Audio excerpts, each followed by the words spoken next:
Welcome to part 3 on my Serger 1 class at Quilts and Lace. On my class exercises on this first class, we just go through some basic techniques and then just see what all of those different knobs will do that we have in our Sergers. So the first part is really just to show how does the automatic thread delivery system really sew. So we are using 3 types of fabrics: nylon, knit, and denim or canvas. Heavy, really thin, stretchy fabric, and then a thick one. Just to show that with the automatic thread delivery system in the Babylock Sergers, we don't need to do any changes in the machine when we go through all these different fabrics. It is just very amazing. So in my live video, I will show how you do that one. Then also I mentioned on that first video, that section, that the chaining off. What that means in a serger, that we can run off a serger tail because sergers don't need fabric to do a stitching. So that is called chaining off. And we can either use the scissors to cut the thread tails, or on the side of the machine we also have a thread cutter, so we can use that one also. And then just a little note: what if one of your threads breaks, needle or looper threads? No worries, we just rethread that one again. Sometimes your thread gets caught and then it may break. So on automatic thread delivery and this air jet or extraordinary threading machines, we don't really need to worry about what order we thread the machine. So if one thread breaks, we'll just rethread that one. So let's get started. My first example that we use in a class is just to sew a 4-thread overlock on 3 types of fabric. The first one, I have this very thin, slippery fabrics, which are sometimes challenging to sew. So instead of me having 2 pieces, I'm just going to use one that I fold over, and I use my knife to cut the fold of the edge. So I could either lift my pressure foot up, sometimes we could also lift the toe a bit, but because the feed dogs extend before the foot, most times I can just put my fabric right in front of it, and then when I start stitching, the feed dogs will start pulling it in, and I can just have my machine to sew. And this is where I can just watch the knife that it's cutting the extra piece of fabric. The next piece, I'm gonna just do a little chaining. That is we call it the chaining off. So it's just we can go off the edge of the fabric because the sergers don't need the fabric to do the stitch. My next piece is kind of a flimsy knit, and I'm gonna use even the stretchier side. Again, I'm gonna just fold it in half, pretending I'm sewing a seam with the 2 layers. Again, I could lift my toe to get it a little bit underneath, or just put it in front of it, and then it starts feeding it in the way. There we go. The third piece, I have a heavier canvas, and on this one I'm going to do the same thing. I'm going to hold it 2 pieces together, and I'm going to lift the toe a bit in this case too, because it's a bit heavier, and I'm getting it right in front of the knife, and I'm stitching this. I'm going to do a little bit, but now I'm going to fold. I'm going to do a fold over, so I go from 2 layers to 4 layers. That is quite a bit fabric. And again, I'm just going to go there, and I didn't have to go fast. That is one cool thing on these sergers. They're very strong, and even going on all that heavier layers, it will still just serge nicely over. And then I can do a little tail that's called chaining off. I could use my scissors. I can use this little thread cutter on the side to cut the edge of the fabric. So now we can inspect the sample. So we have a perfect stitch, no matter what kind of fabric I used, whether I used the really lightweight slippery fabric, the stretchy fabric, and the stretchy one. Nice thing about serger seam, it is very, very stretchy. That's why it is used a lot on the knits and commercial factories, but also going on these heavier layers, because the machine, we don't have tension dials. So if I was having a machine with the tension dials, I would have to most likely change my settings a little bit when I coat these refined materials. This machine, what it does, it'll check our stitch selector where that position is, so it knows that I'm going to be doing 4-thread overlock. Then it also checks my knife position, knows how wide my seam is. Then it checks my stitch length, how long my stitches are, but also the height of the foot. So when I have heavier fabrics, I need more threads. So I don't have to change my tension dials because I don't have any. It automatically adjusts. That's why it's called automatic thread delivery system. And that's the coolest thing is it doesn't even care if I have thin thread or thick thread because it measures the amount of thread needed to have a perfect stitch. So that's a great example of how the automatic thread delivery system works. If for some difficult fabrics, if I have a little bit of those loop or if I have very unbalanced threads, I have a fine tuning that I could adjust those loop or threads a bit tighter or looser in case needed. Very, very seldom I need to use that, but it is available for all these machines also. At the end of that last live section, I mentioned that we can also do a little fine tuning with some of the fabrics and certain thread combinations. If we see those loops of threads, the loop of threads hanging off the edge of a little bit, like on this middle picture, we could use the little knob. Some of the machines, it is a real knob. Some of the ones, it is a tiny little screw that you take your screwdriver and rotate to it.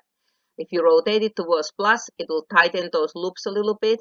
If you turn it towards minus, it will loosen them if they feel too loose. Most times I don't need to use this one, but it is one of those fine-tuning things on some of the more difficult fabrics that we have available. Well, this one I call sample number 4 because the first 3 were all in one time. Well, sample number 4, I'll be exploring what does the stitch length knob do. The stitch length knob, we have numbers from 1 to 4 on the standard side and also 1 to 4 on the rolled hem side. And I'll go through that in a live video a little bit more. But in this time, all I want to do is just to sew on each one of those settings on the same piece of fabric and then describe why the automatic thread delivery system is so amazing. We don't need to change any other settings in the machine if we decide to change the stitch length in the middle of the fabric. My next exercise, I'm going to go through on what the different knobs will do. So the first one I'm going to use is the stitch length knob. The stitch length, that knob is the larger, remember the letter L for larger length. So the default, the setting we put it was 3 millimeters. I can go all the way to 4 or as short as 0.75 millimeters, which is just 1 notch below the 1. If I'm at 0, this part, I will not have any stitch. It will just jam in there on all the threads. The first notch will give me 0.75. Every one of these little notches is a 1/4 millimeter. So I can have my stitch length the same way as the sewing machine. It's a length, how far the feeders will pull the fabric. This little arrow that I'm pointing at 3, so that's what I have 3 millimeters. So I'm going to do a little exercise to go through on the 1 millimeter increments. So I'll start with 1, then 2, 3, and 4. I'm using still in here the standard side because the stitch we are using is the 4-thread overlock with the balance stitch, so we need to have this in the standard side. And so I'm gonna call this one at the moment at 1, so I'll have 1 millimeter stitch length. The quick reference guide was telling us to use between 2.5 and 3.5 or 4 millimeter stitch length for this stitch. However, we can use different settings also. So I have a piece of fabric that I have folded in half, so I'll be just cutting off the edge. So I set my stitch length to 1, and then I just put this in front of the foot and start stitching. My machine won't run if the pressure foot is not down, but if you have some of the models that would run, just make sure that you lower your pressure foot when you do that, when you go between the samples. So let me go ahead and stitch until my needles are at the line.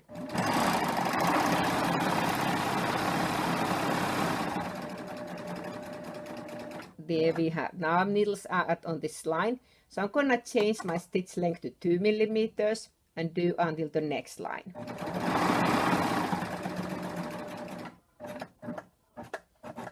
There we go. And then to 3. And then finally to 4. And I'm gonna cut my thread with the thread cutter. So to inspect this sample, at the moment you can see the stitches are much closer together and further apart they get. It felt like my fabric wasn't moving very fast on this first part because my stitch length was so short. Most times for the 4-thread overlock, we're not using this short stitch length, but machine can do that one. But the great thing on this sample is that all of these stitches are still all balanced. It's just perfect stitch no matter what setting I used. I didn't have to change any other settings on my machine. I have a sample that I had done on the machines with the manual tensions. I just went the opposite direction on this one. I had set my tensions on this sample to be perfect around between 2 and 3 millimeter stitch. So when I was going from the 2 millimeters to 3 or 4, I noticed that my fabric was puckering. And that is because when I lengthen my stitch length on a manual tension machine, I need to really loosen my tensions, my needle tensions and my looper tensions. And the opposite happened on this one. When I shorten my stitch length, my threads are very loose, so I would need to tighten them. So the manual tension machines, you have to kind of set your stitch length and the width on the right spot and then do the tensions. Because if I had set my tensions right on this area and then I decided to change my stitch length, I'll have to start over again. Well, we don't need to worry about any of this one in the automatic thread delivery machines, because it does it all automatically. So I can change my mind even in the middle of the seam and I still get perfect stitches. No testing needed. Yeehaw!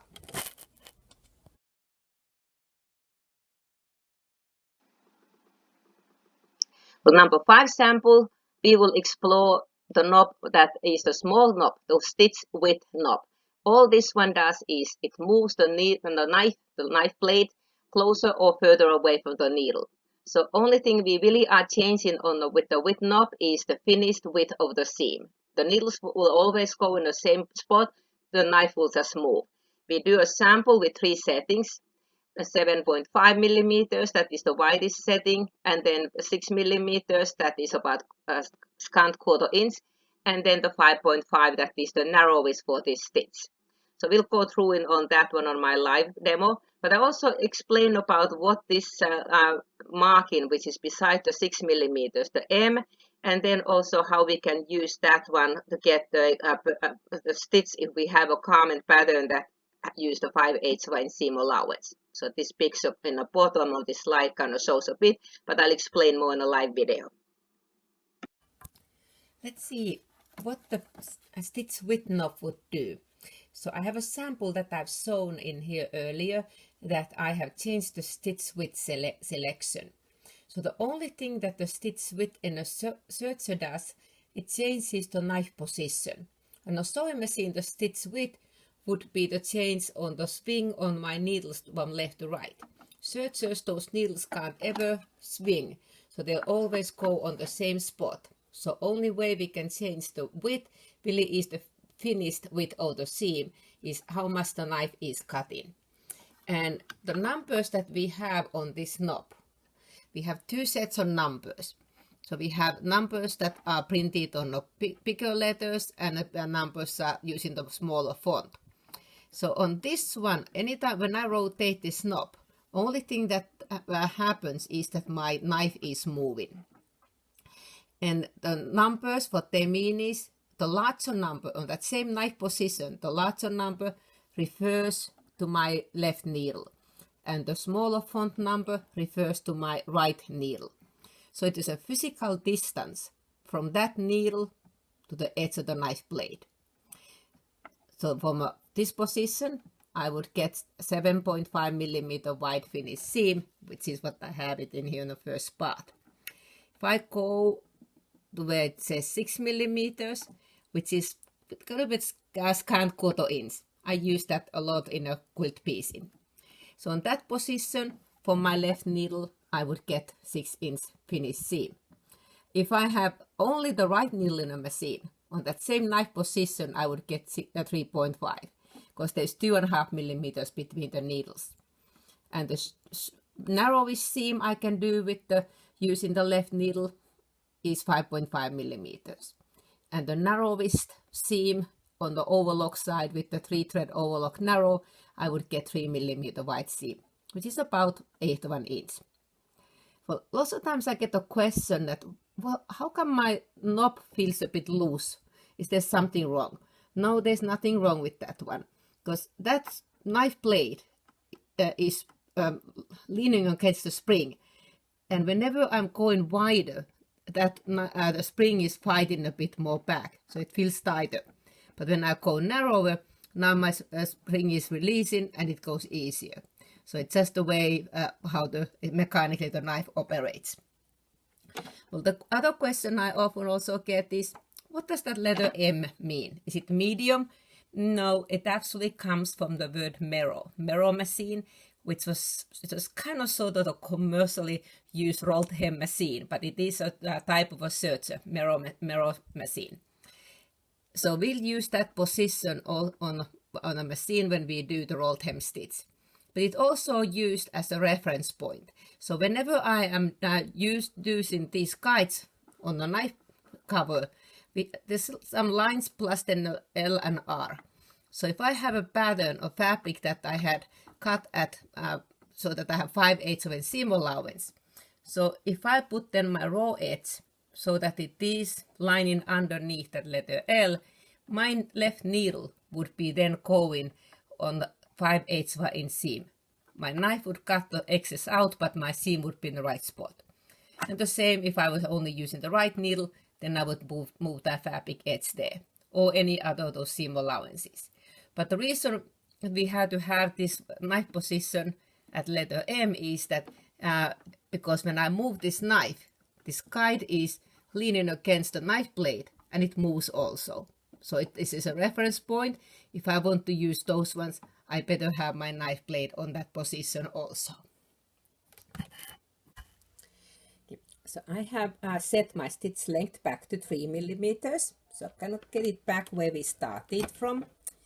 And I have my stitch width dial at 7.5. So that is the place where my knife will be cutting 7.5 millimeters from my left needle.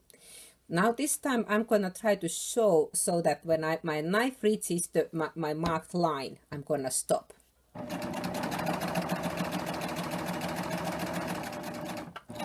So here we have reached the line.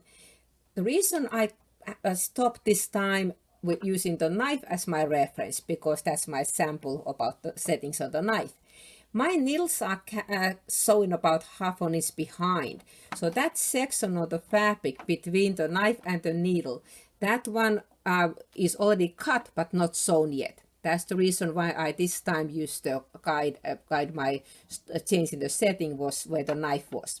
So now I'm going to move the knife to a 6 millimeter, which is around that letter M, and I will do the next. Again, I think I'm pretty much there. And then the last, I go 5.5 and finish the seam. Again, I can use either the thread cutter or the snips there. So to look this sample, so obviously what we will see is that my stitch is wider. My finish seam is wider on that first, and now when the last setting, it's a couple millimeters narrower. That's all the knife did. The needle stayed exactly the same position entire area. The part I really wanted to kind of point out is this section where I had moved my knife cutting position. I moved it 1.5 millimeters, a little bit bigger jump. So this section is where my knife had already cut the fabric, but this is where my needles were. So these stitches look like they're a little bit tighter on the loopers. Well, so it just really shows how well that automatic thread delivery system works, because that piece of fabric was already cut. It was inside the machine, and when I changed the knob position, the machine knew that moment that I don't need as much looper threads for this setting.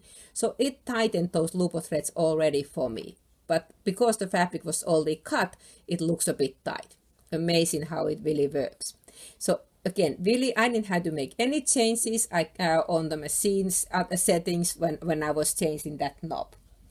I have another sample that I have done in the machine with the manual tension, just to show really what the amazing automatic thread delivery system we have. So on this one, I had set my tensions. Again, manual tension machine. I set the tensions perfectly for this stitch width. Again, the numbers were different on that machine, but also shows that this is where I had set it perfectly. When I made my width wider, it looked like my looper threads were way too tight. So I would need to go and adjust my looper threads on this one to make them a bit looser. I don't need to change my needle threads because I didn't change the stitch length, just the looper threads. And the opposite happened on this one when I made my stitch width narrower. Now I have looper loops that are hanging off the edge, so I would need to tighten those ones. That is in a manual tension machine. Automatic thread delivery will take care of itself automatically, even if I change those settings halfway the stitches. Again, just to show in what is really the effect on that knob, and then what kind of effect it will have on what we need to do, which in this case is nothing.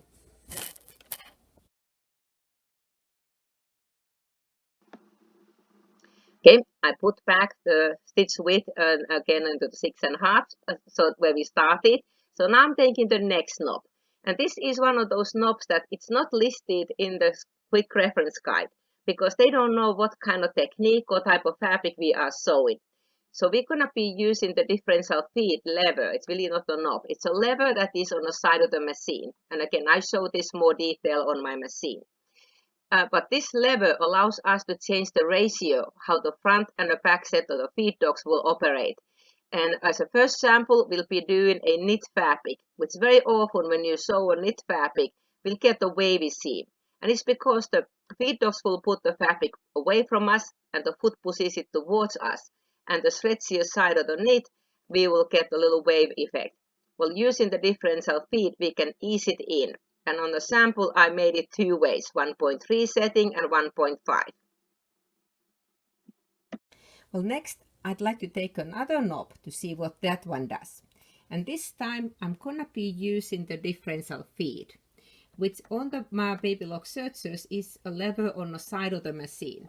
If you have your big door open, you only see the lever, but not the letters or the numbers. So when I close it, I will see where they are. And at the moment, I've been using my settings at N, which is like a neutral, but Baby Lock, we just have letter N. This is when both of the feed dogs, the front and back, are moving the same distance. So if I make the lever anywhere up, I can go for 1.3, 1.5, 1.8, and up to 2. It's like a picture shows. It's gonna ease the fabric or gather the fabric. I go below the N, it's gonna stretch the fabric, and I can have it to 0.8 or even down to 0.6, which is smaller than several of the other models have. So I'm gonna leave it at N at the moment, because when I'm sewing normal staple fabrics, that is pretty much okay to set into use. But when I'm sewing knit fabrics, so what happens often is I'll get the seam that looks all stretched out of shape. Why did this happen?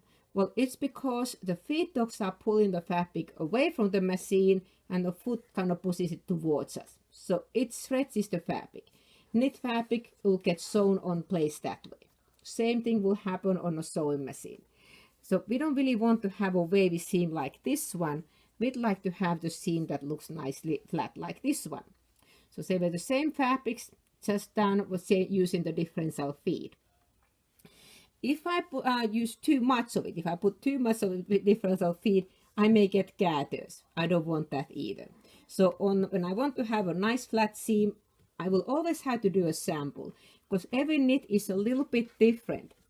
On this red knit, I had to put my lever to 1.3 to get the perfect stitch. On this really kind of a cheap ribbing that I used on this one, I had to put it all the way to 1.5 because it was 1.3 gave me still too much waviness. So you would always want to do a test because some fabrics you may have to have a little bit more differential feed, sometimes less. Most times 1.3 works on several knits perfectly. So I'm going to show in the machine a little bit what those levers do. I took the foot off the machine so you can see the feed dogs. So if I have my differential feed at N, and when I rotate the hand wheel, see those two sets of feed dogs will move together. They take the same amount of fabric through the machine. If I put the differential feed all the way to 2, now my front set of feed dogs are moving twice the distance. So they take twice as long bite on the fabric in the front than that are taken away from the machine. So we take more fabric in than is taken out, so it makes it ease. Actually this time it will make it gather because I have it set it all the way to 2. But see how much longer bite, what I'm looking in here, you can see in the front, how the machine will take a longer bite, the feed dogs take a longer bite in the front than the back feed dogs that are in the behind in there. Again, you're going to see how that works. So if I put it the opposite direction, 0.6, so now my front set of feed dogs will move only 60% the distance that my back is. So I'm now stretching the fabric. So there are, I'm going to do another sample where we use the stretching side, and then on other one where I'm using the one that will be gathering or easing. So a couple different examples, but that's all what the differential feed does. Very often I hear or see instructions where they tell that differential feed will make your front set of feed dogs go faster. And I always talk back to the computer saying, no, they don't go any faster. It just takes a different bite, different distance. And what the distance is? Well, it depends on where my stitch length is set. I put it all the way to 4 when I was showing these samples. You see the longest movement. So my at the differential feed at 2, my front feed dogs will be going 8 millimeters and back will go only 4 millimeters. So hopefully that will help to explain what the differential feed does. Okay. I have put my stitch length back to 3 and my differential feed at N. And I have 2 pieces of knit fabrics. So I'm going to just sew this together like it would be a shoulder seam on your t-shirt. This is the stretchier side of the fabric. Again, I could just put it in front of my my foot and start stitching. And I'm trying not to push or pull the fabric. I'm just trying to kind of just have my feed dogs to pull it. And you can see already how it is stretching the fabric because this front feed dog, the foot on the top is pushing it towards me and feed dogs are pulling it towards back. Sewing machine, I will have the same effect. Only thing in a sewing machine is I could lower my foot pressure so that the foot doesn't push so hard against the fabric. That will ease it a little bit. But sergers, we have a lot more control because of that differential feed. So in the sergers, we do have also a pressure foot pressure. On my Triumph is the lever on the side of the machine there. On some of the machines is on the top of the machine.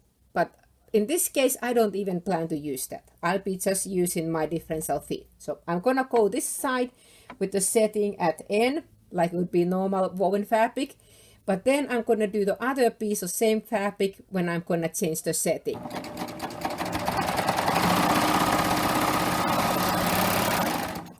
And we see how much this was stretching the fabric. Nowhere a nice flat seam. So let me put the differential feed to 1.3. And I have the same kind of fabric. I'm going to just to stitch. Only setting I changed was that one. So now my front feed dogs are taking a little bit more fabric in the way. So I can see my fabric already being much flatter. I'm going to just as a test, I'm going to sew about halfway. And then I'm going to go to 1.5. So we'll start taking a little bit more fabric in the way. So you see the difference. me snip that thread. So in this case, and snip between. So this one was the original sample, which is very, very wavy. So it's just not flat at all. So that wouldn't be very, very nice seam for my garment. But see how much better this looks. So the first half I did at 1.3. The second half I put 1.5. So it may be gathered a little bit more. I think either one might have worked. I most likely would use 1.3 on this fabric. Again, you need to do a test on your fabric because knits behave a little bit different. Also, when you are sewing your side seams, when you are sewing it on this direction, well, this specific fabric doesn't really stretch much this way. So I may not need to use any differential feed on that one.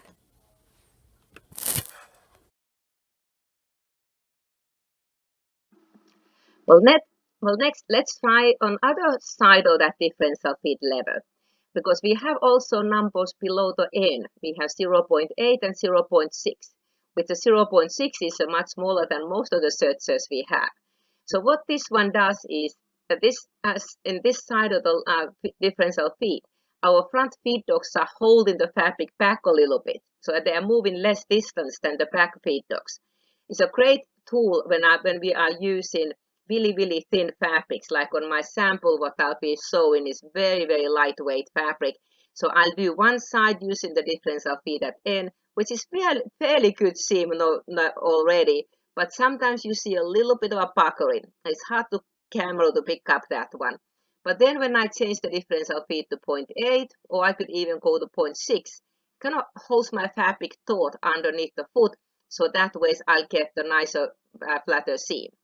I also use this a lot on when I do the rolled hem, and especially using those stretchy type of threads. Well, here's an example of a really lightweight nylon, and I just showed a single layer of it. And even though we have that automatic thread delivery system and full fabric support system, we still sometimes might get a little bit of a puckering on the seam. It's because the threads, when I'm using polyester threads, they are under tension. So they relax and they will pull a little bit. So on a lightweight fabric, you may sometimes see a little bit of a puckering around. Well, if I change the differential feed, I didn't change any stitch length, even though it may appear that I did this one. I actually just changed my differential feed to be 0.8 or 0.6. And in that case, it kind of was holding my fabric taut. And so because it's holding it taut, it kind of actually fought back a bit and my stitches appear to be shorter on this slippery fabric. But that way I don't have any puckering on this seam. So that is a great place to use the differential feed on the that lower edge side. Also, I use it a little bit when I do a lettuce edge finish. And then I also use it anytime I do a rolled hem, especially using the woolly nylon thread that is very stretchy. So let me set up in a machine and then I will do a live sample. I have set my differential feed to N. My stitch length is still at 3. My stitch width is at 6.5. And I have one layer of very lightweight silky fabric, almost see-through. So I'm just going to keep it one layer also so that you see more the effect. So I'm going to stitch, just cut off a little bit on that selvage edge. I'll be stitching this side with the current differential feed setting at N.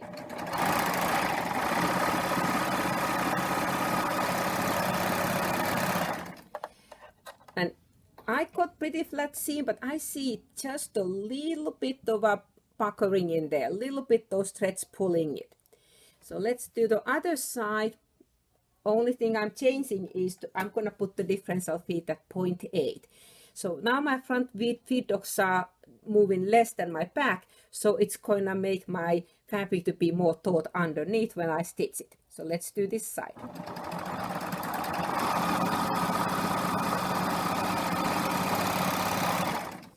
Again, that's the only difference I did was on these two sides was changing the differential feed from N to 0.8. This seam already looks flatter than my first one. Because if I iron it or give a press, that will be then flattened out too. Even the first one will be flattened out. But that is a great place to use the differential feed also, to have a nice flat seams on these difficult to sew thin fabrics.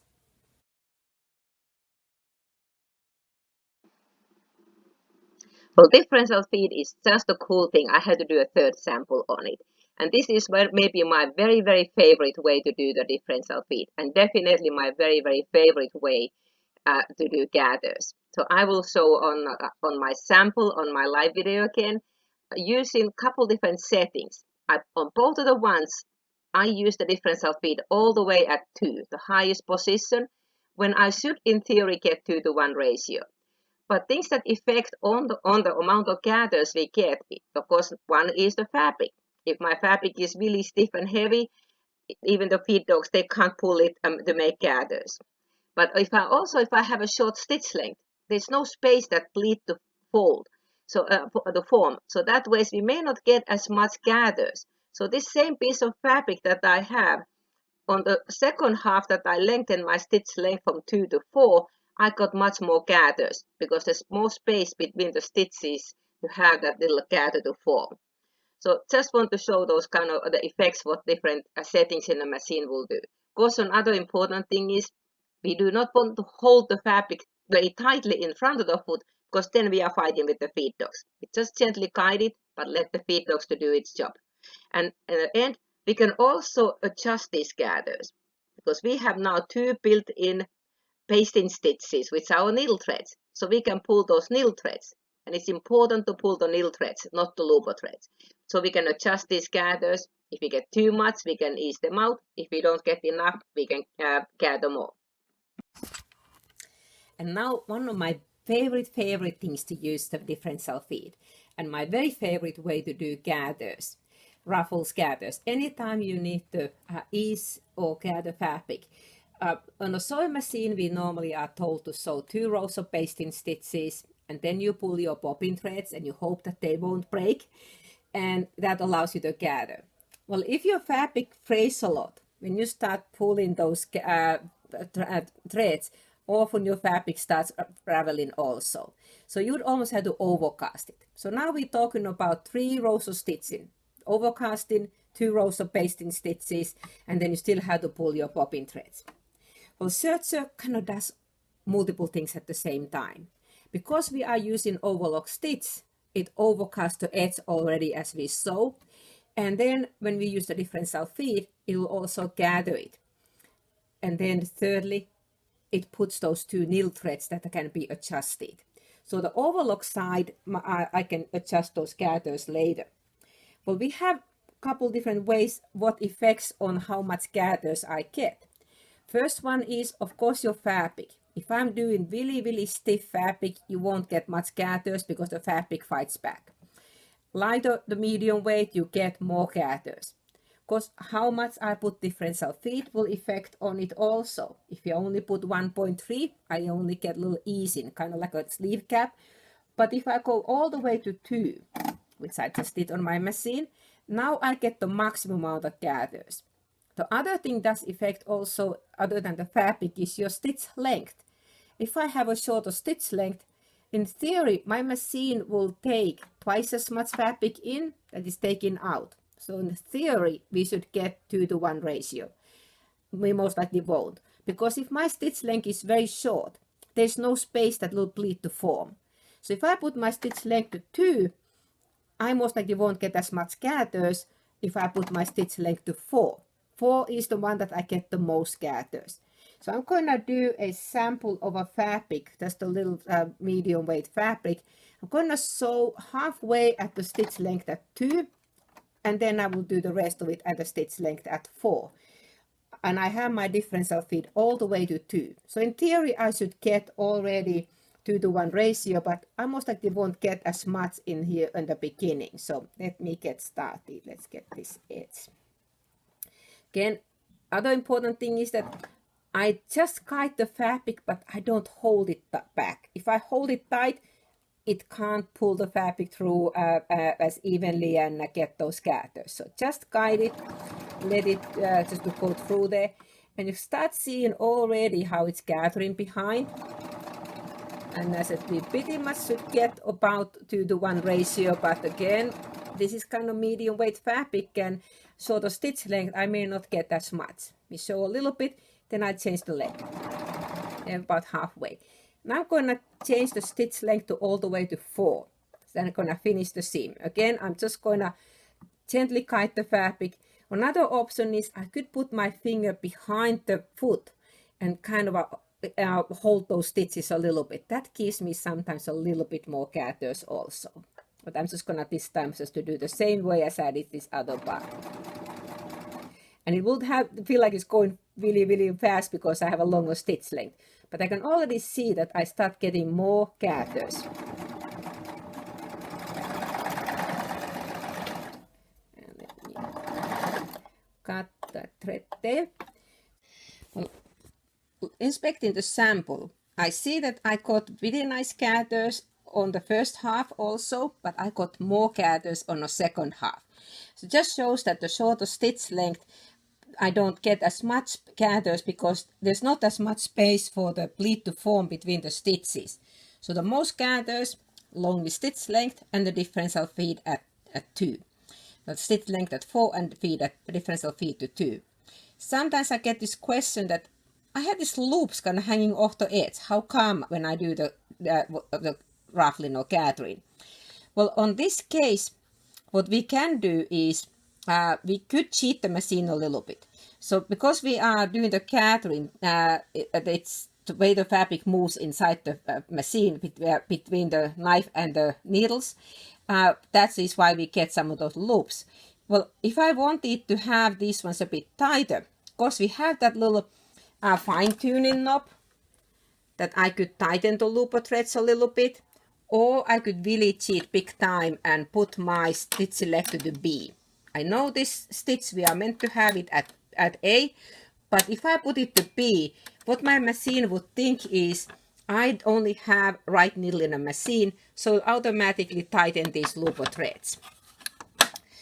And that way I wouldn't see those loops. But if it is something that I'm going to place inside of the pillow or something, that'll get covered anyways. But the nice thing on this gathers is that it's been overcasted, so nothing frays. But in addition, these are adjustable gathers. So if I pull those needle threads, I can adjust the gathers more. And how do I know what are the needle threads? Because it is important to pull the needle threads only. If I pull the looper threads, it kind of locks in place. Well, the needle threads are the straight lines I see on the top of the fabric. If I look the underside of the fabric, I don't see needle threads other than tiny little dots. And I have different color threads on this sample, you see that easier. But just to see that the straight lines, those are my needle threads. Also, when I cut my fabric edge, my thread tail, see those two straight lines. So if I smooth out this Serger tail, now I see those shorter ones are my needle threads, and I can pull those ones and gather even more. So these are still adjustable gathers. That is why it is my very, very favorite way to do gathers and ruffles. Well, moving along, now we are on sample number 9. And I have set my machine back onto the normal settings, the differential feed at N, my stitch length at 3, and my stitch width is still at 6.5. So now this time really doesn't matter where my settings are. These same rules apply, but I kind of try to reset the settings back so that we only have the effects on each knob separate. But this is a technique that really doesn't matter which overlock stitch I have. This will apply for any of those ones. When we are sewing in a sewing machine, we usually want to reinforce the ends of the stitches, ends of the seams. And we often either stitch in place or we will use the reverse button. Well, sergers, we don't have reverse button because sergers won't go backwards. So we have to use some other methods. One method could be just simply tie a knot, which I show again a live sample of it, but in here, this little corner, I have tied it into a knot. Inside the pillow or something that you won't see works as fine. Or we could use a seam sealant. And I do really like the fray block. It just dries softer in my opinion. So that's my favorite seam sealant. So I would put a little dab on the seam sealant in the end of the seams, let it dry, and clip off those thread tails. Or then I could use a tapestry needle or small bodkin. I like to use a small bodkin, and I saw in my live video that one. And we could just pull those thread tails inside the stitches or between the two layers of fabric. Or we can use the serger to do that also. So we could just to on the start have the serger to sew over our tail. The ending takes a few more steps, and I'll go through that more detail on my live video. But I did put some of these steps in here also writing, which may not make any sense, but if you see the video, hopefully that'll make more sense. The next technique, I want to show how we can secure the stitch ends, because we've been just going on the edge of the fabric, starting to sew and left the tails. Well, if I have another seam that goes over, that will lock it in place. But if that's the beginning or the ending on the seam, I need to somehow secure this one. One option is I could just simply tie it into a knot. If it is an inside the pillow that gets stuffed, that would be just fine option there. I could just to tie them into a little knot, cut the excess tail, and that will be secured. On other thing what we could use some of the seam sealant, put a little dab in the edge of the stitching, let it dry, and cut the excess. My favorite is the fray block, June Taylor fray block. It just dries a bit softer in my opinion. So that is the one I normally use, and I need to get the new tube one of these days. Then one other option is to weave that stitches inside of our seam. I have done that one on this sample. So I like using the bodkin. These are really designed for threading yarns and ribbons, but they are nice because it's totally blunt, so I don't catch onto the fabric. I can just go between the stitches or between two layers of fabric. So that is a bodkin set. Or you could use a tapestry needle. So in that case, I would just weave my bodkin in the way, and then I will take those thread tails, pull them inside, and then clip it. On this sample, I left them on the stitches. If you don't want to see them at all, on this side, I went between the two layers, so you don't both sides look pretty, and then I will just clip it on that corner. The last option that I could have my serger to do that one, even though we don't have a reverse button, because sergers won't go reverse. So I can still do a little serger securing also. The beginning and the ending are done different ways. The beginning is a pretty simple thing to do. I use it often. The ending is a little bit more steps, so I'm sometimes lazy, and I either use the bodkin or some of the other methods. So I'm going to set up, and we'll show the machine method. So I have set the machines back, the differential feet at end. My stitch length is at 3 and my stitch width is at 6.5. So it's kind of gone back into normal stitching. So let me lower the pressure foot. So I'm going to start stitching at the edge of the fabric, and when I want to secure the beginning using the serger tail, I'm going to sew so that only 1 or 2 stitches of my needles are penetrating the fabric edge, and I'm going to stop there. So now I'm right at the edge of the fabric, and you can even use the hand wheel to rotate to get exactly 1 or 2 stitches in. And it's important that you will leave your needles down position. And then this thread tail that we have, I'm just going to smooth that thread tail out the way. And then I will lift my pressure foot up. I'm going to get a little bit more. I have to keep my hands away from the camera. I'm going to take this thread tail around behind the needles and the left side of the foot. I'm going to take it in front of the foot and just lay it right there. And lower the pressure foot on top. So now when I start stitching, my stitch will cover that thread tail and knife will cut this excess out. So that is nicely secured that way. Well, in the ending, I had to do things a little bit different. So when I get to the end of it, I'm going to sew until my needles are right at the edge of the fabric. I'm going to go that point. Again, if I need to, I can use the hand wheel to get to the last stitches, and I'm right at the edge. This time I need to lift my needles up, the opposite that I had in the beginning.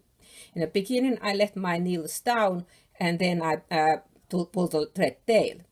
Well, this time I need to go back on the fabric and I can't reverse, so what it means, I need to flip the fabric to be in front of the foot.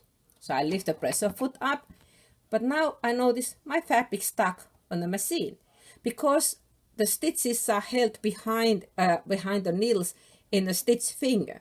Those are the little fingers that keep my fabric gets flat, but now they're fighting back for me. So how I get them out is I need to tuck this fabric back the way a little bit, but it's still kind of stuck. My pressure foot's up, so if I give a little tug on those needle threads, just a little loop like that, and then I pull my fabric back. So now see, it released it from the stitch fingers, and then I can take it, and this was my top side. I'm gonna flip it over so my underside is facing up. And then I will get this new raw edge, or new edge, the edge that I just searched, right underneath the pressure foot and then against the knife. But here comes the problem.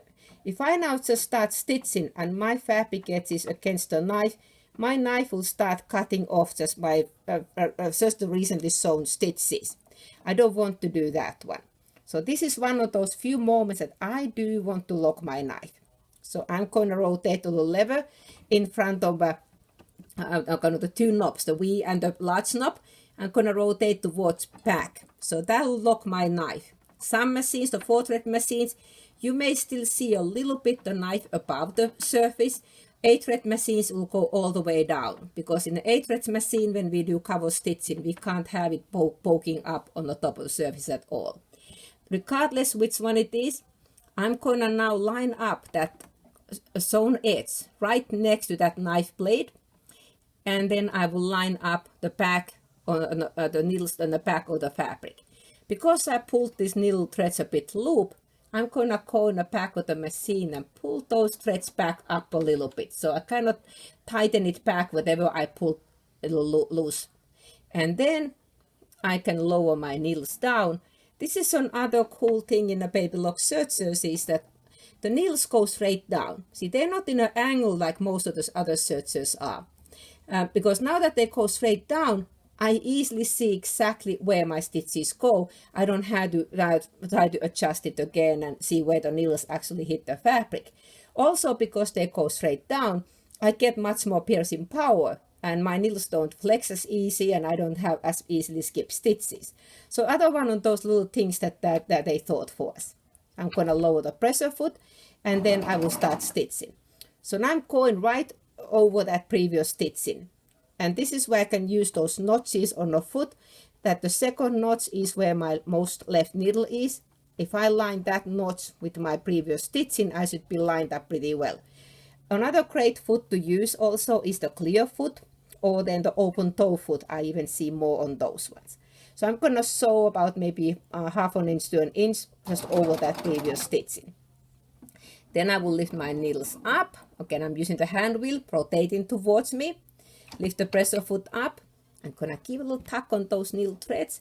And I'm going to pull the fabric away from the stitch fingers and kind of rotate it out of the way. Lower the pressure foot and stitch. So now I have a really nice start and end. Let me take this out of the way. You can kind of see that I have a pretty nice securing at the end. My stitches are lined up and I don't have little loops. If I just gonna go off, I'll have little loops. Of course, you could pull the loop or threads in here afterwards to make it kind of nice, but that way I don't have to do that. And the beginning, that got really nicely buried right inside the stitching.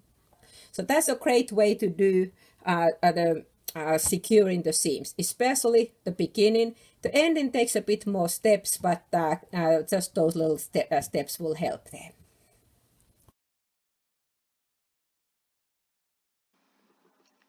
Sample number 10, I will show how do we go around outside corners.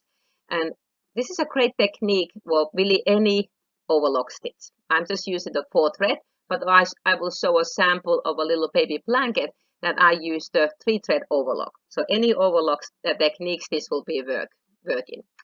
And in order to go around the corners, we will have a little challenge because our knife cuts about 1/2 inch before the needles will show the stitch. So one option, of course, could be that I'll just go off the edge, pivot the fabric, and come back. Well, then I have 4 corners that I will need to finish up. Well, absolutely will work too. But if you want to have a little bit easier way to do it or less work afterwards, I will show on my demo how we can pivot at the corners. So that way we only had that one end to be finished. So watch the video for that. Okay, next technique is going outside corners. Corners that you will see on the outside of the fabric, like on this little baby blanket that I had used the decorative thread in the loopers. So I had pivoted at the corners. The other option to do the corners would be just to sew off the edge of the fabric, because when I go off the edge and I sew over again, it will get secured. The only problem is that these ones I would have to weave them in or put seam sealant or somehow secure those edges. And I have 4 ends that I would have to work on this one. This is my white sample here is out of flannel, and I'm using all-purpose Serger thread. So I would most likely just to weave them in. But on this sample, I used decorative rayon thread. It's a little bit slippery. And if I weave them in, it's easier that they could still flip out. So I may want to put seam sealant on addition to weaving them in. But I'd have to do it on all 4 corners. Well, I'm a lazy person. I only did it on one corner, the way I finished the stitching. On the other places, I pivoted at the edge of the fabric.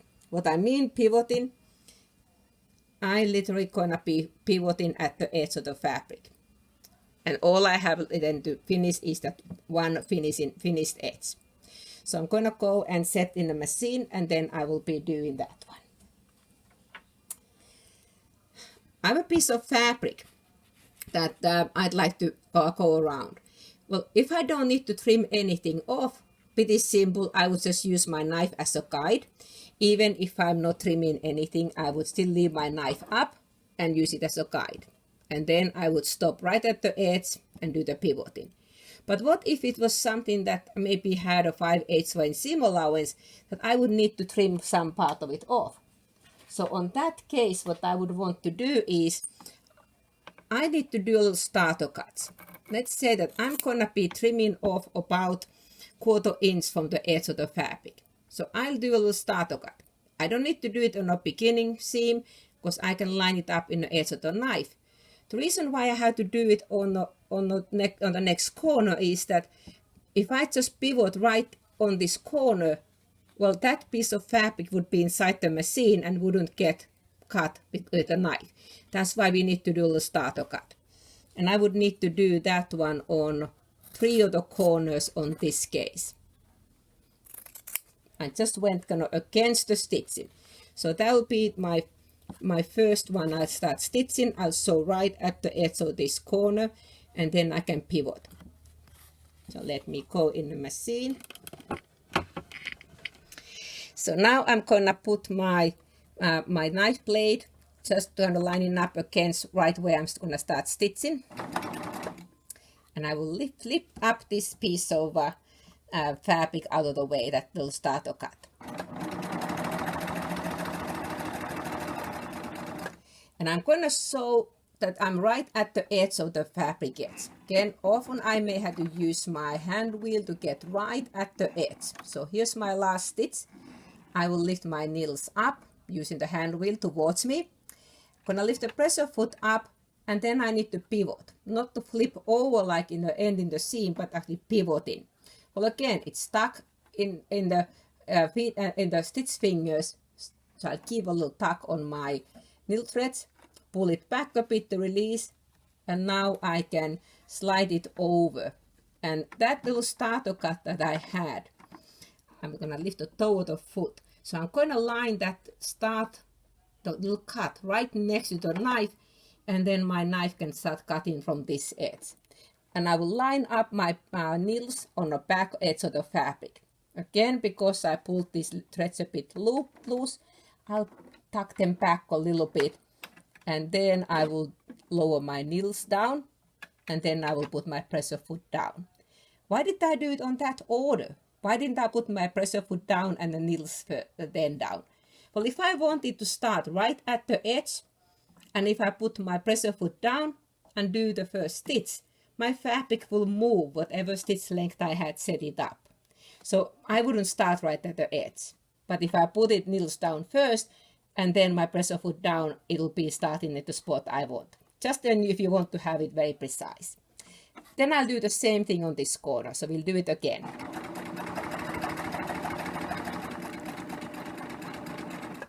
Again, I'm gonna do a couple stitches by hand.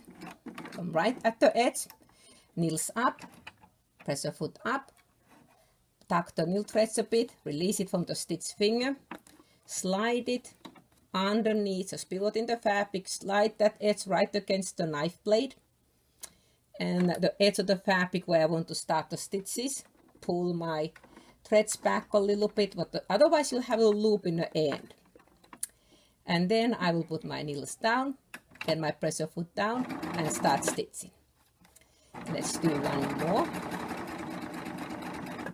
Again, maybe one more stitch, needles up, pressure foot up, tuck the threads, pull it back, pivot, tuck right against the knife blade, that cut edge, pull the slack back, put my needles down, put my pressure foot down, and then the ending, I just go all the way over this beginning. That will secure that end.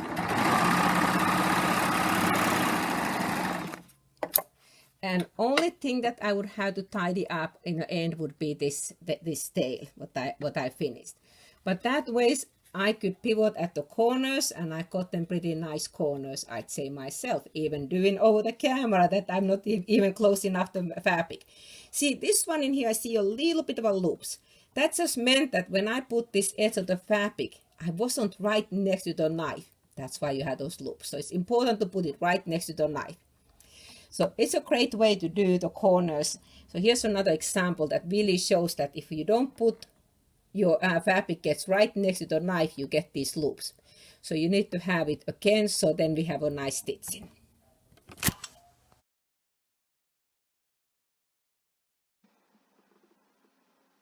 Sample number 11.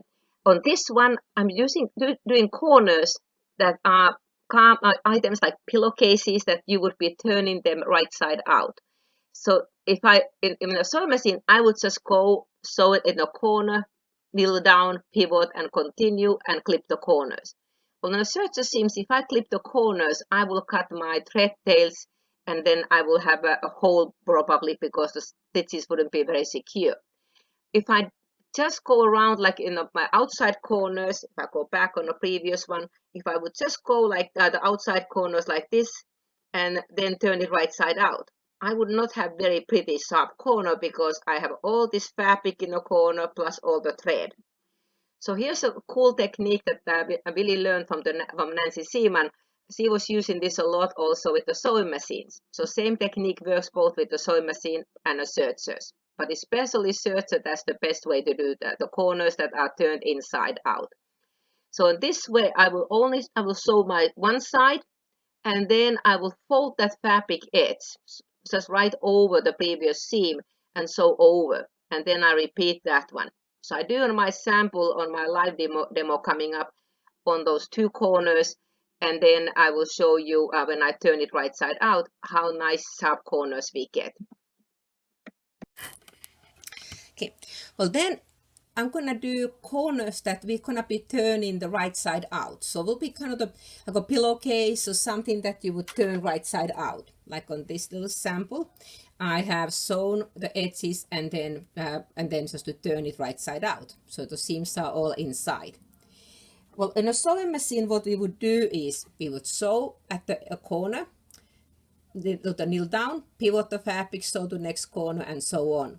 And then we would go and clip the corners. Well, if I do that within a serger stitch, if I would now go ahead and clip this corner, I would cut all my serger threads, and it wouldn't be very secure corner. I would most likely have a hole on it.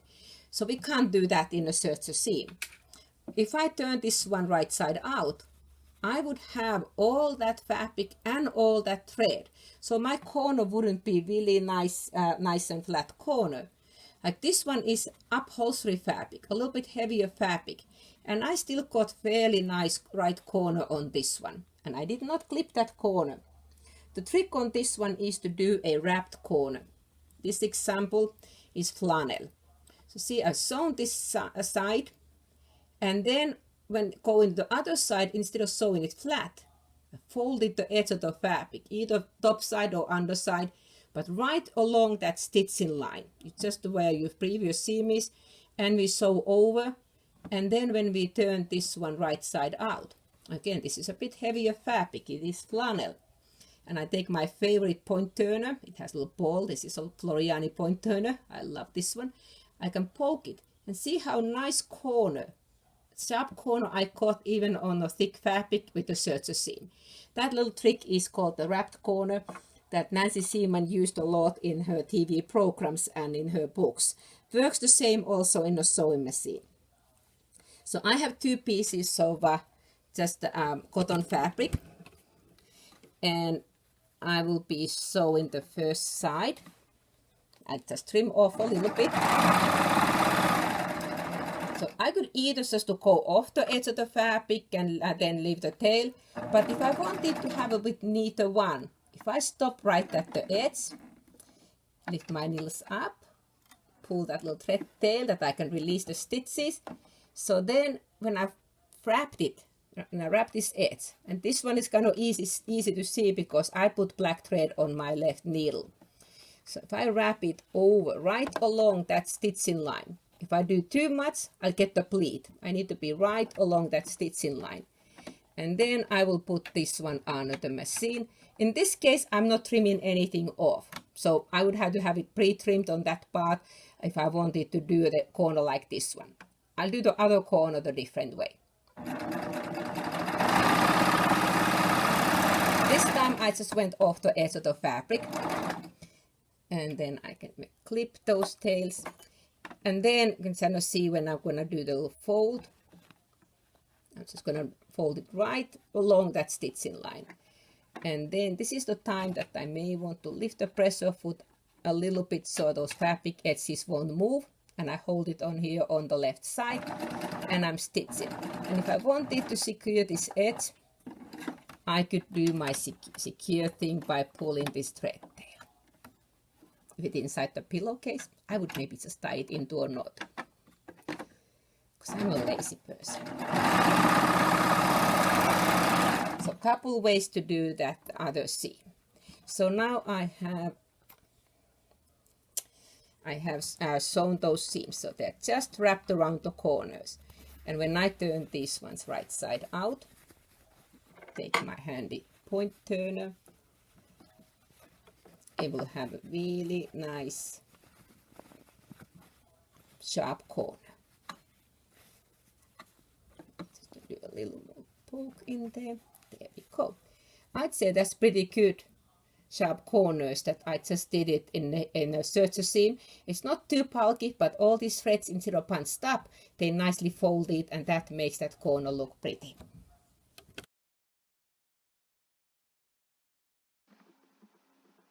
And one more corner, number 12 sample, we're gonna do an inside corner. You may have sometimes, especially common patterns, that you may have a corner that is like an L shape. And if I just go, like in a sewing machine, I would go right onto the point, pivot, and go this way.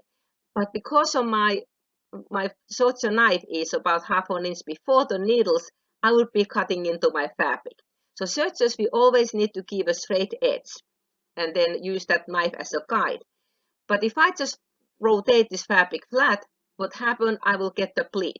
So we need to do a little starter cut, which allows us then to straighten the fabric, and then we'll have our needle to go right on that corner where we did cut.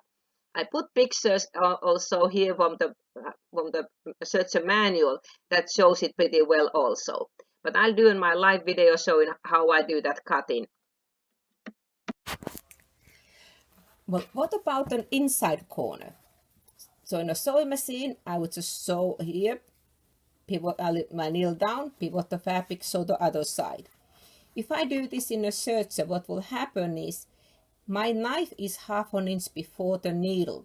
So that will be cutting the edge of the fabric and have a hole, because if I have to stop my needles on this spot, my knife would be way in and have a hole in the fabric. So I said we need to respect that knife in a serger all times.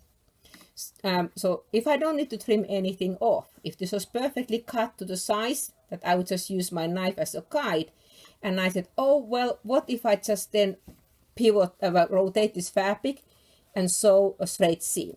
But now we have a problem. I have a pleat, and when I finished, I would get the pleat, unless that's the look you'd like to have. But I would most likely want to have my seam to look flat like this one. So in this case, what I had done was, yes, I did rotate the fabric, or pivot the fabric, because we need to have a straight edge for the serger. Because the knife is 1/2 inch before the needles, so we need to keep the straight edge. Well, in the beginning, it might be helpful to do even a drawn line. In this case, what I did, I just pretended that this was a garment with a 5/8 of an inch seam allowance, and I marked with a ballpoint pen on here, but you would use a fabric marker, where your seam would be going. So that will give me an idea how far I need to go, because I need to do start a cut so that I can pivot so I don't have a pleat. And I need to stitch right on this corner. If this was a fabric that would be a little bit more raveling things, you may want to reinforce this first with the sewing machine, just this corner, or even after stitching. Because when we sew this way, we will have my stitching to go right over. My needles be going just on that line. If I don't go all the way there, I'll have a hole. If I go too much over, I'm going to get the pleat.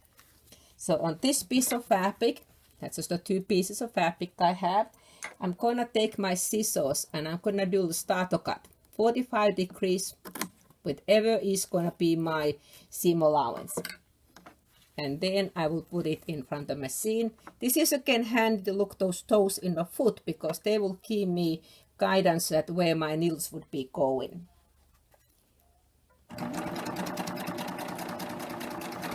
So when I'm approaching the corner, I need to watch my knife, because I can't go too far. So now I'm getting pretty close. So I'm going to hold this edge down the left side, and I'm going to rotate the fabric and make a little pleat. You could have the pleat to be either way, whichever one works the best. But I just want to give it a straight edge. The tendency here would be to easily kind of start pulling your fabric away, and then you have a hole. So just trust that notch on the foot, because we don't want to watch the needles, because my knife might be doing things that I don't want. So watch the notch on the foot, and then also that the knife. So I'm gonna be lining this one right over where I want my stitches to go, and then I can finish my seam. That way my stitches went right on that edge, so I don't have a pleat and I don't have a hole. So that is the trick how we can do inside corners.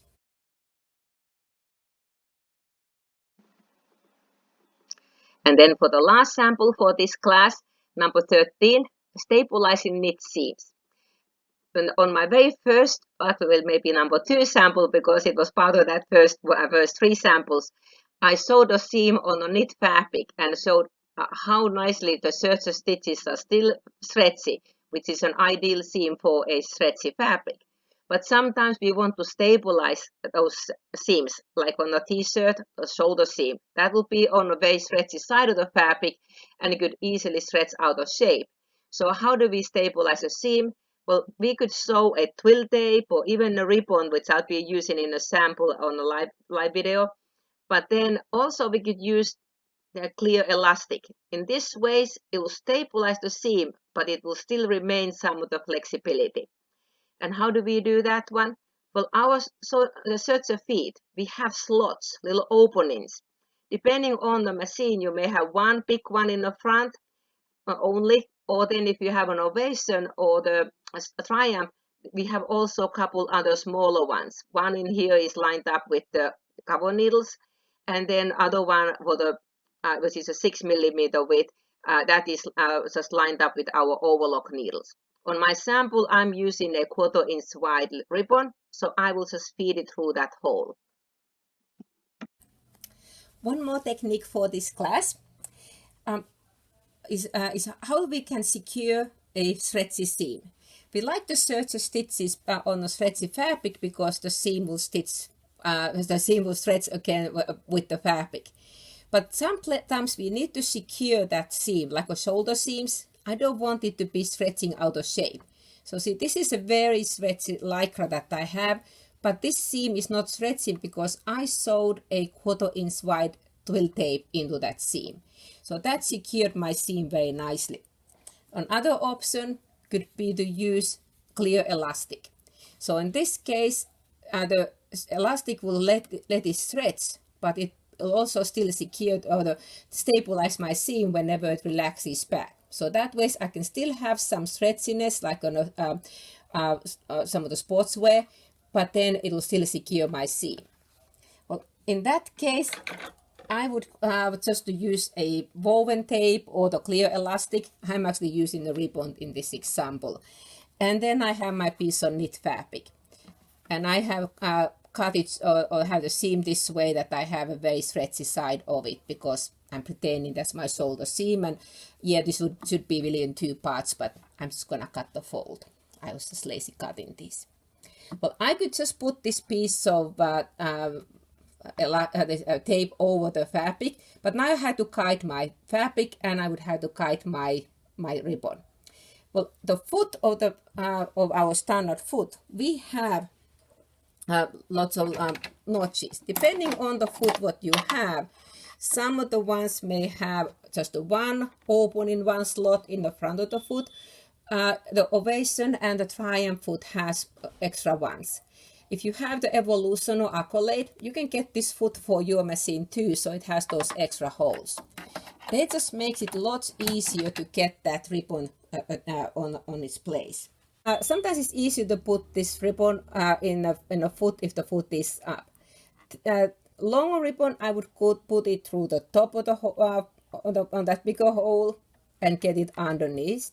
This, because I have this extra hole on this foot and my ribbon is just 1/4 inch wide, I'm gonna put it through that. And I want to have it extended at least enough that it's underneath the foot. And then I will put my foot in the machine. Sometimes it's easier to do the foot taken out of the machine, and then I can do a couple stitches just to anchor it in place that it won't move. And then I'm gonna put my fabric right sides together underneath the foot. Well, this is important that when you have stretchy fabric that you have done your test first to see if you need to use differential feed.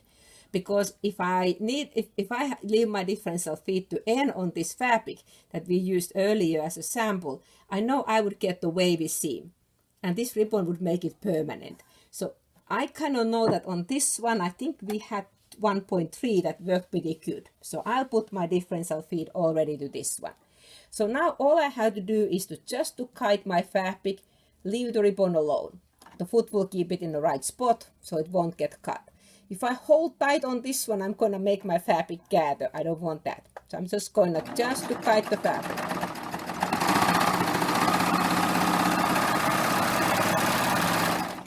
How easy was that? So now this ribbon is attached in the seam at the same time, and it's not stretchy when this fabric is very stretchy. And because I put my differential feed to 1.3, it is perfectly flat seam. So that was my last technique. So only thing that I have left is to clean up the machine.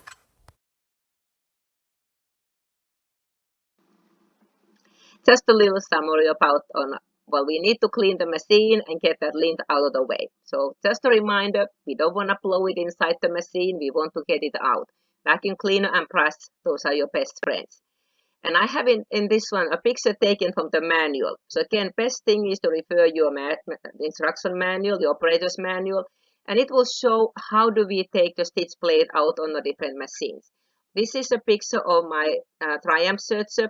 So in that one, we will have a screw on the front, and then there's a little Allen key also on the back that will release, and then this little plate will pop out. So we can clean underneath the feed dogs also.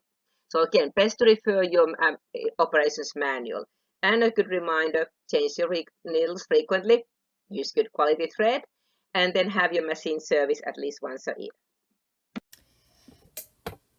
With the Serger, we will get quite a bit more lint in the machine. So even with the sewing machine, when we sew, the fabrics and the threads will give us lint, but Serger, that knife will just cut and leave us a lot more lint. And it is important to clean that lint out. And the most important thing is that we don't blow this lint inside the machine. So don't have the tendency to blow it in, because it just gets into the gears and sucks all the oil out of the gears. So we want to get the lint out. So you see quite a bit lint on my machine. So the best options really for cleaning is brush. I go for the big guns because this will really make it easy to take all that excess lint out. It's a little lambskin duster made for sewing machines. So this is a great tool. Or then I also have a little makeup brush that I had got on one time. It gives a little bit bigger surface to get some of the lint out. And then when I want to do a true cleaning, I will use some of these micro vacuum attachments that will attach to any kind of a vacuum cleaner. And I even have a tiny little vacuum cleaner in my sewing room that I use occasionally, because the Roomba doesn't do very good thing on the Sergers. I've been trying to tell the Roomba to go up, but she doesn't like to go above the floor level. So vacuum cleaner and a brush, those are your best tools. So I would open the doors, and then just to get the lint out. Vacuum cleaner will help us to get all that lint away from the machine, even on the inside. The little brush gets as easier. They also kind of get all that lint out. As a user, no need to put oil. And as a reminder, these in here are threading boards, not an oiling board. So don't put anything other than thread on those. No Coca-Cola, like we had some kids do in one point, and then no spitting on the edge of the thread. So just the thread, nothing else. And but as a service, if you have when you bought the machine from the Quilts and Lace, your first year service is always free. And then also if you have the Love of Sewing membership or Gold Standard still valid, you get your annual services free on that one also. So good to have the machine service once a year, because then we will take in the service department, we will take the covers out, oil the machine, and on the areas it needs to be oiled. But as a user, you don't need to put oil on the machine. Well, then occasionally I also want to take my stitch blade out. And let me take the foot out of the way and lower the knife a bit. So the stitch blade has dependent machines. Some may have a couple screws to take out. I have a little cover on just a little extra guide that I put on my machine for giving me extra seam guides. I would have to take that sticker out and put the new sticker and take the stitch blade out. The machine manual has exact instructions on the model you have, so you'll use the exact right tools to get the stitch blade out. Often I get a lot of the lint out just even getting it out from there. But occasionally you want to take the stitch blade out also to get all the lint out between the feed dogs. And as a good reminder, replace your needles frequently, because dull needles will create more dust. Also, your motor will have to work a lot harder with the dull needle than with the sharp needle. So just to cleaning, that's the main thing for the maintenance. And then in case if you have any trouble, I would recommend to go through the list of the machine's manual that has a troubleshooting guide. And then also just go through the checklist and retread your machine again. Make sure you put your new needle in if you still have bad stitches. Most times retreading, cleaning the machine, and putting a new needle will fix most of my problems anyway. Well, no matter what, sometimes we run into problems. And really good resource for checking what to do is, of course, again, the instruction manual troubleshooting section. So towards the back of each of the manuals, there's a little section which I just copied a little part of the beginning of it, and it goes through the basic steps on what could be causing some of those things. But then after, if that doesn't help, one of the things I find that usually, no matter if it is a sewing machine or serger, the best thing is completely rethread your machine. And when you rethread it, make sure your pressure foot is up so that the thread will go in the right spot in the thread delivery area. And then also, if that didn't help, next thing I usually do, I put the new needle, make sure it is the right type of the needle and correct size of the needle.